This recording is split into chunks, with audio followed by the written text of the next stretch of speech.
yes. I vote yes. Council President Nelson. I vote yes. 6 in favor, 3 opposed. Well, some voices of protest there in city council chambers this week during the vote on the new contract the city finally hammered out with rank and file police officers. Why did 3 council members turn this deal down? And what does this say about the relationship between the council and the SPD going forward? Plus, why did the city have to double its bailout to local affordable housing providers? And just how crowded will your ballot be next year in King County? All this and so much more this week on Seattle News, Views, and Brews, your coffee break political podcast. I'm Brian Callanan. I am a host on the Seattle channel. The views expressed here are mine, and I'm joined by my friend and co-host, David Croman, City Hall reporter for the Seattle Times. And folks, David is on triple duty this week, joining me for the podcast, covering City Hall issues for the Seattle Times. And you're doing flood coverage too, David. What's going on? Yeah, I'm just the kind of feeling I'm not out in my, rain jacket. Okay. Covering live. I'm the sit at the desk guy and rewrite stuff that comes in if need be. You got to do that too, man. Careful out there, folks. Atmospheric rivers this week. No joke. Flooding all over the place there. Thank you, David. As always, thanks to our background noise sponsor, City Grind Espresso on the first floor of City Hall. If you can, please support this show, starting at just $5 per month. With that, you'll get access to Patrons First podcast before anybody else does. You'll also get your very own Seattle News, Views, and Brews decal. That's pretty cool. Also, patrons, an announcement is just around the corner, I promise, about a patrons-only appreciation event coming up very soon. Stay tuned on that. If you want to join in, head to Patreon online and support Seattle News, Views, and Brews. Also, thank you for watching this podcast on Converge Media. The video version is on Converge Wednesday nights coming up at 7. All right, let's go. Time for Right Here, Right Now. So the City Council finalized its vote on its contract with 2 police unions this week. SPMA, this is the Seattle Police Management Association. These are lieutenants and captains.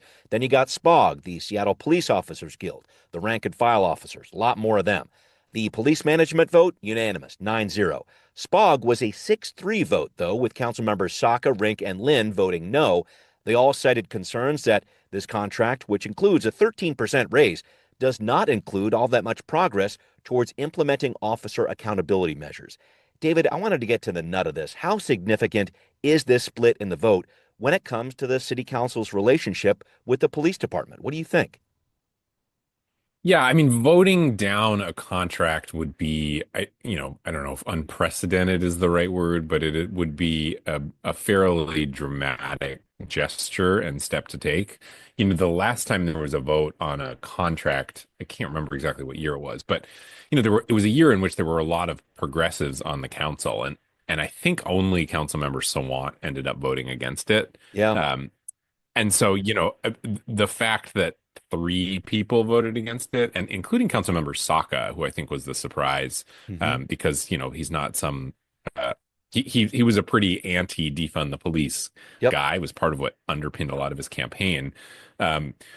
So it is a notable thing, in part because the way in which these contracts end up in front of the city council is they pretty much show up fully baked, and there's just no amending them. There's no way that you can change what's in the contract, because it goes through the bargaining process. It goes to the unions who have to ratify it, and then it gets a vote in this sort of secretive labor relations committee, and that has a majority of the council on it. It has 5 members. So if it has made it out of that committee, it already has won a majority of the vote. And so you can't, there's no proposing amendments to these things. So it's an up or down vote. And a lot of people believe that if you were to vote it down, then the union would have a pretty good claim to a unfair labor practice.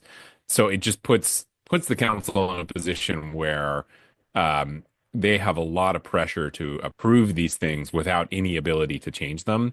And what we saw at today's vote was 3 council members, which again is a high number, who felt uncomfortable with it and were willing to take it down despite all the complexities that come with it, because and they're right, like as in relation to the 2017 accountability ordinance, this contract is less than that. Explain why. So her previous Yeah, so I mean it's so complicated, but in 2017 the city council passed this fairly sweeping set of accountability reforms, but they have been essentially systematically undercut ever since that was passed by the contracts because in the context of police working conditions, the contract is king. And so this law is technically still on the books and a lot of its measures have not been implemented because it hasn't shown up in the contract. So Right. the big ones are subpoena power Hmm. for civilian investigators into Yeah. police misconduct. Um, so and civilian involvement in investigating misconduct. I would say that the biggest piece that is not included in this contract, and there are some reasons for that, because it might be more of a state question, but is this question of arbitrator involvement and arbitrators' ability to overturn Right. disciplinary decisions. I Right. think the kind of number one thing for a lot of police reformers that gets in the way of disciplining and accountability. So neither of those things are in this contract. That was a big sticking point for Lynn, Rink, and Saka.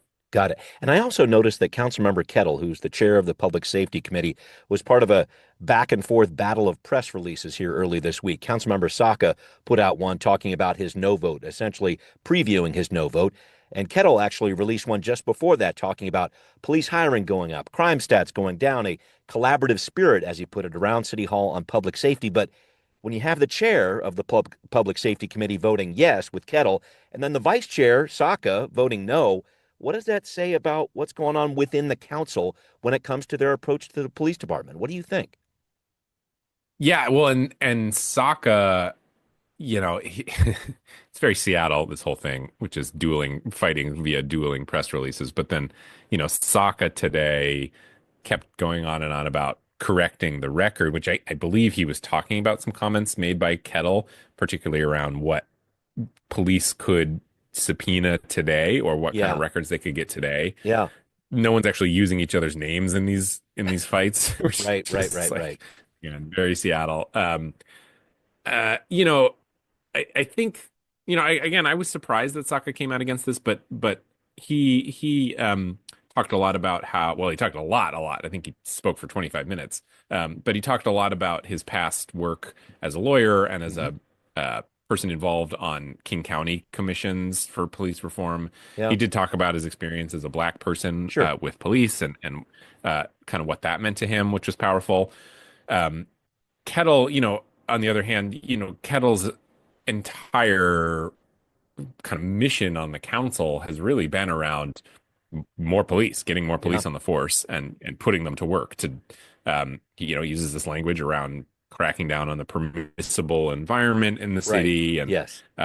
he sees kind of a lot of his goals as a council person as needing more police officers. And Yeah, so, he also expressed some frustration with some of the accountability measures that were namely not in this contract. But, yeah, at the end of the day, the priority for him is to get as many cops through the door as you can. And the thing about this is like these raises are significant and the raises that came in at the beginning of the year appeared to be enough to get more cops through the door. They were hiring at pretty a dramatic pace, and yeah, yet they still saw fit to give their members even more raises. And I think that's reflective largely of the leverage that the Police Officers Guild had in these negotiations. yeah.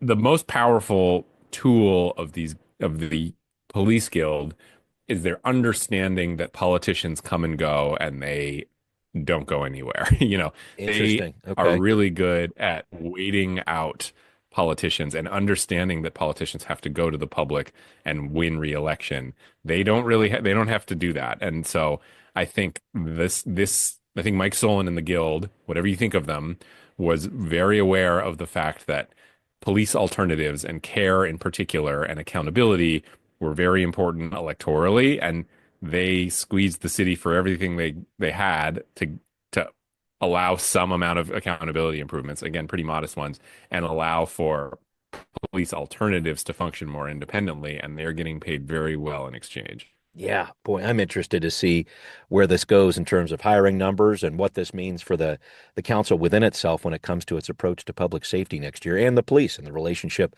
with the police department too. I did want to point out though, the Councilmember Kettle is also working hard, David, to make sure police enforce some new rules the council passed regarding after hours clubs. So I'm talking about the chronic nuisance ordinance the council updated a few months ago. This allows police to shut down clubs if there are multiple shooting incidents attached to a location, for example, including some off-property incidents. David, your colleague Sarah Jean Green was writing about this. It appears this law is having an effect. In the first half of the year, there were 32 shootings related to nightlife. In the second half, after the council passed this law in July, we're down to 14. What do those numbers tell you? Yeah, I mean, as she pointed out in the piece, it's a small number, and so it's hard to draw overly dramatic conclusions from it. But is suggestive. I mean, I think this for the last 2 years, one of the approaches to gun violence that the city hall and the city attorney took was to kind of look at micro trends, I suppose, Yeah. which is like focus on geographic areas. And this was actually a recommendation in an audit. I think it was an audit around gun violence, which is the city should focus more on like specific geographic areas that have a lot of gun violence. And Right, right. so the focus on nightclubs kind of fits within that, which is that, you can get into the root causes of all of that, but if you look at the data, it appears that a disproportionate number of shootings happen outside of nightclubs between the Sure. hours of 2 and 5, and Yeah. so therefore focusing on that would make a difference. Yep. You know, again, early returns suggest perhaps it's making a difference. It's hard to the numbers are small enough. It's hard to prove that conclusively, and I don't think Scott Lindsay at the city attorney's office Yeah. would dispute that these aren't over. It's not like the case is closed on this Yeah, yeah, yeah. necessarily, but Yeah. the trends are good, and but at the same time, the overall shootings and at least murders seem to be going down nationally and in Seattle. So Right. hard to know which is which, but Yeah. uh, they have used this law apparently to shut down a few establishments. And when this bill was first introduced, I had talked to Scott Lindsay and Bob Kettle about this, Yeah. Councilmember Kettle about this, and um, they had a list of 10 places. Like they They knew knew. Yeah. how they were going to use this. They knew exactly which establishments they wanted to shut down. They just didn't feel like they had the mechanism to do it. Now they do, and they appear to be going about shutting a lot of those businesses down. Yeah, and I mean it's in a couple of cases at least these were some hookah lounges out there called out by the city as chronic nuisances. They've simply closed their doors permanently rather than try to comply with anything here, pay fines, etc. What city leaders are asking for. And I guess I'm torn a little bit. I overall, I guess it's good to shut down nuisance properties. I get that, but it sounds like in some cases these businesses and their owners didn't even understand how these laws work. Is that a bother to you at all? Am I reading too far into this? What do you think?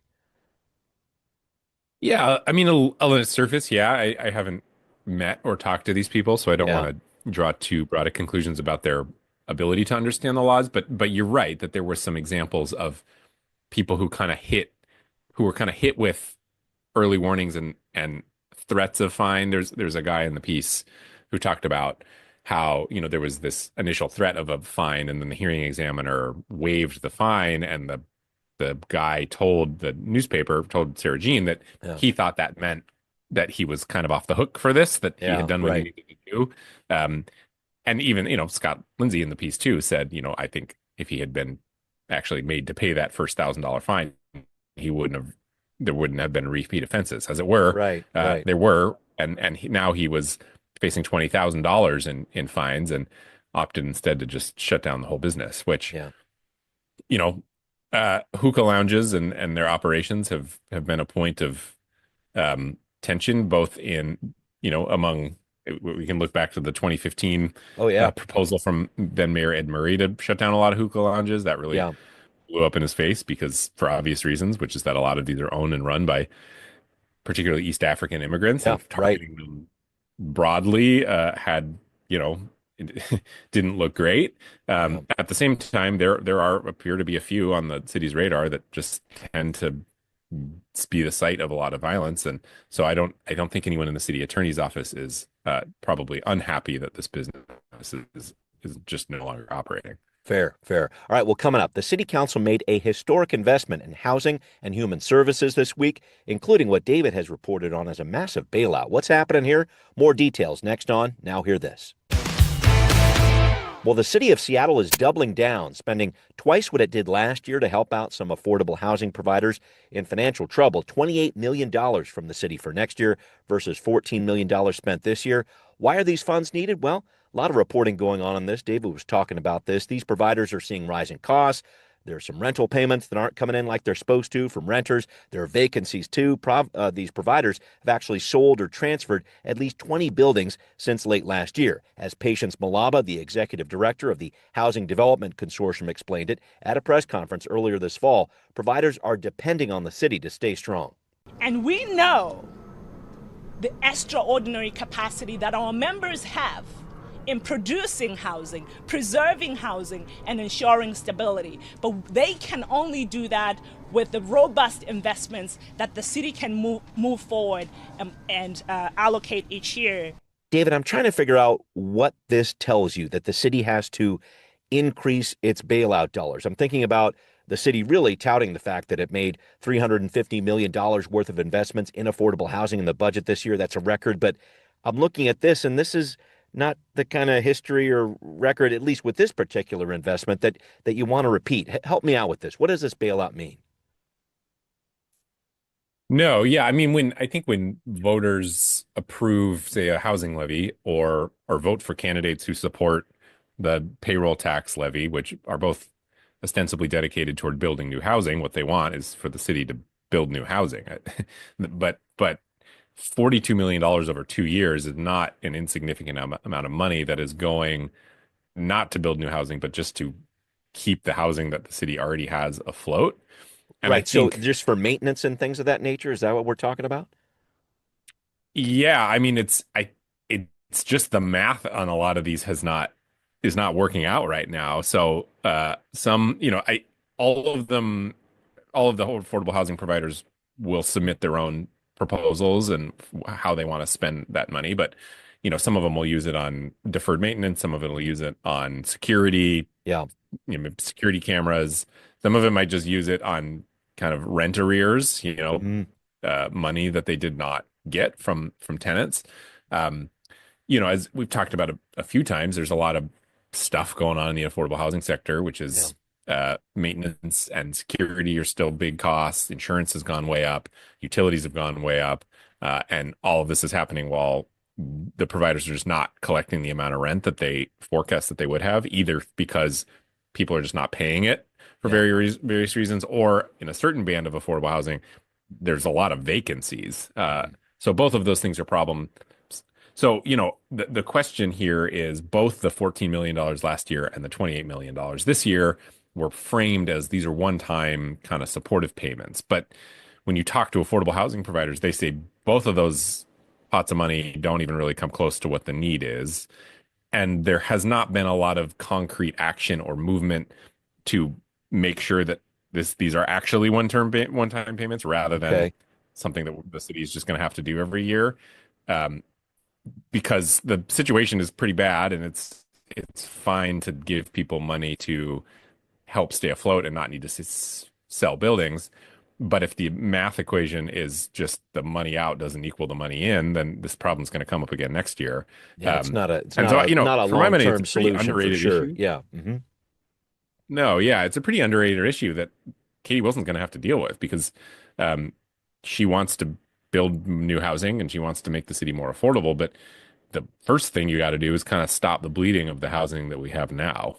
Yeah, hear you on that. And I did want to ask, I don't know if this enters the conversation at all, just the uncertainty that we're seeing around federal funding, et cetera. How does that factor into what's going on with affordable housing and kind of what's next here? What do you think? Yeah, it's a good question. I think that is a big question for permanent supportive housing. Which, right. Is certainly also having a lot of struggles, a lot of which echo the struggles of the industry sector wide. But the issues are not just contained within permanent supportive housing. These are providers of people, affordable housing for teachers and baristas and things like that. So, 60, 70% AMI, they're seeing problems too. I don't know that the federal government, the certain specific policies of the federal government are playing into that all that much, Okay. though I think in a sort of indirect way, there are going to be questions about uh, federal tax credits value in how much banks are going to want to invest federal tax credits into Okay. Seattle's affordable housing market. Yeah. And I think that part of that is because of the federal condition. So I would say in an indirect way it matters, but maybe not in the sort of direct way that it does matter for permanent supportive housing or kind of homelessness services. Thank you. Thank you for that distinction. I also wanted to talk about you, David, talk with you, David, about this major court case unfolding in Seattle this week. Essentially, Seattle's response to CHOP, the Capitol Hill organized protest zone of 2020, on trial this week. We're talking about the wrongful death lawsuit. This is in connection with 16-year-old Antonio Mays Jr., shot and killed inside the CHOP, where camp security prevented police from coming in. Now, thanks to some newly reviewed video from Converge Media by Sidney Brownstone, David Gutman of The Times, and Will James of KUOW, shows that Mays may not have been involved in a felony, as the city has alleged.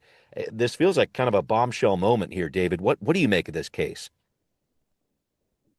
Yeah, I mean the specifics of how it shakes out and what the city doesn't have, I don't know. I think the things that stood out to me about their reporting were the people they talked to who had not been contacted by the city, which were several, and that is always notable. If reporters are getting to sources first, you kind of question maybe some of the investigations that are happening in the city, and Sure.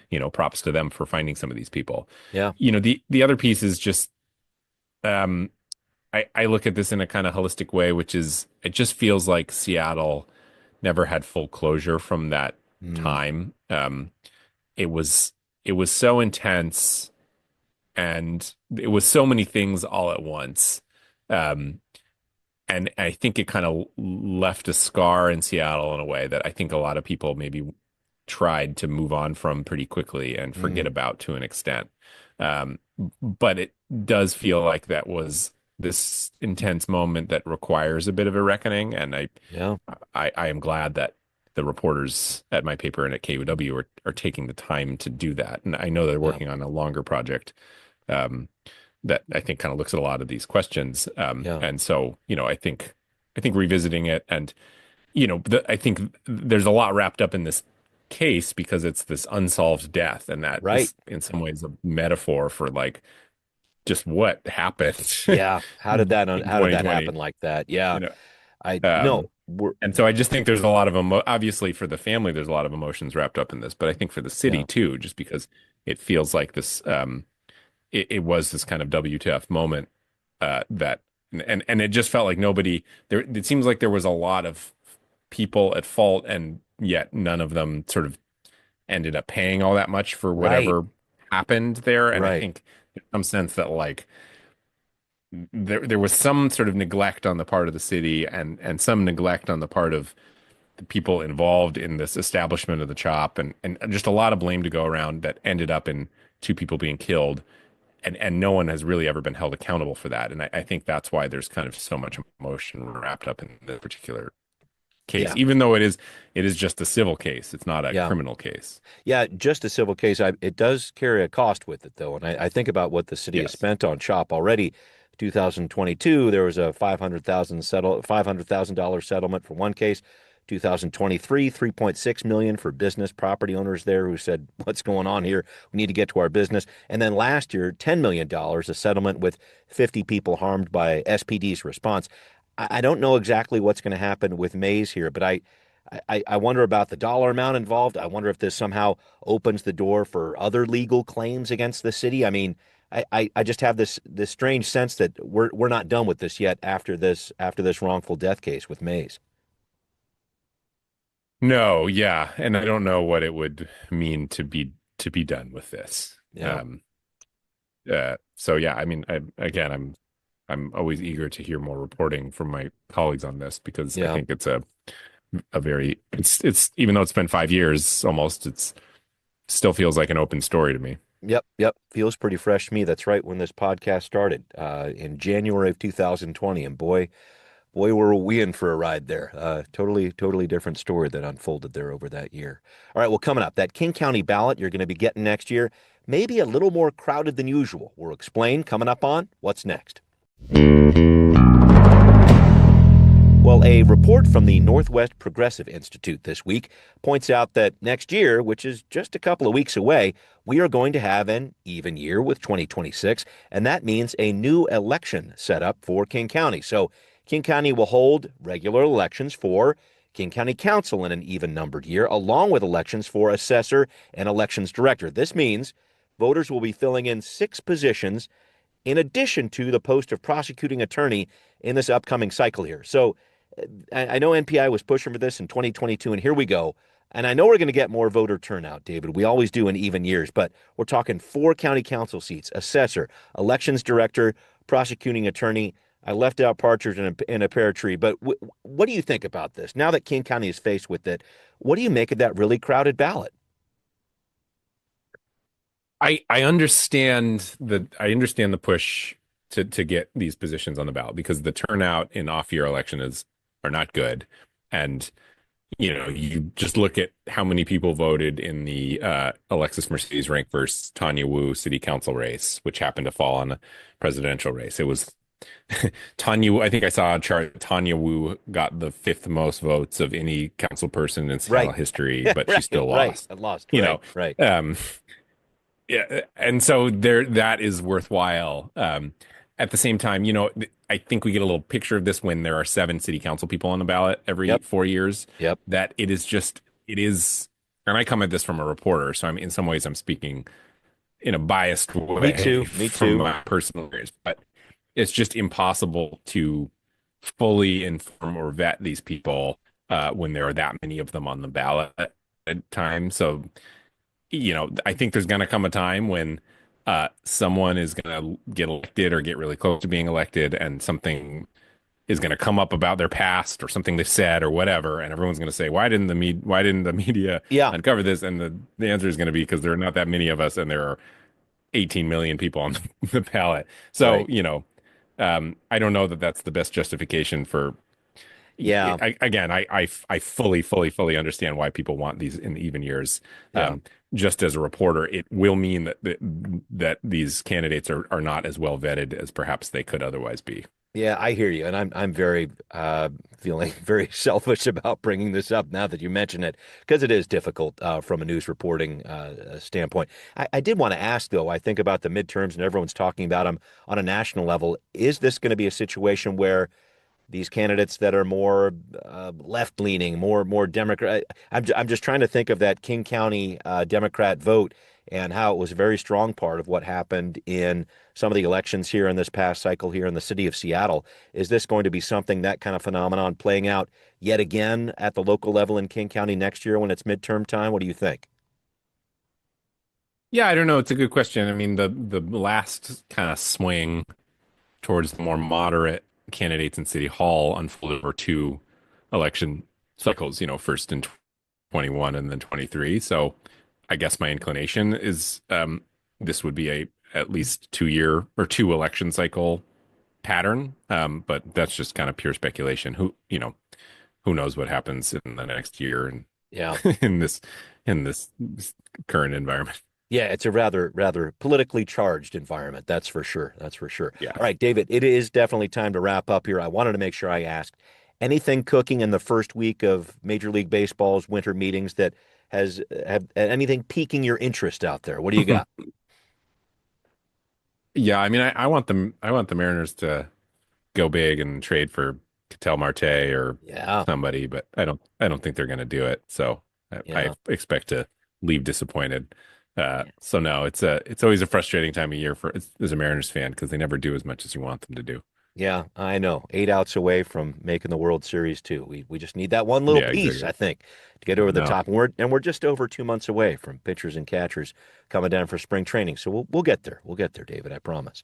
Well, thank you, David, as always, for joining me. Thanks to everybody listening out there to Seattle News, Views, and Brews, where you can always find out what's brewing in local politics. If you like what you're hearing, great. Become a patron. Support the show. Head to Patreon online. Find Seattle News, Views, and Brews. Pledge $5 a month or more. And thank you very, very much for the support. You can hear this podcast on Apple, Spotify, wherever you listen.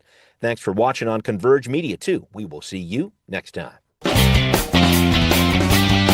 Seattle News, Views, and Brews is an independent production of Callanan Media Services. Copyright 2020.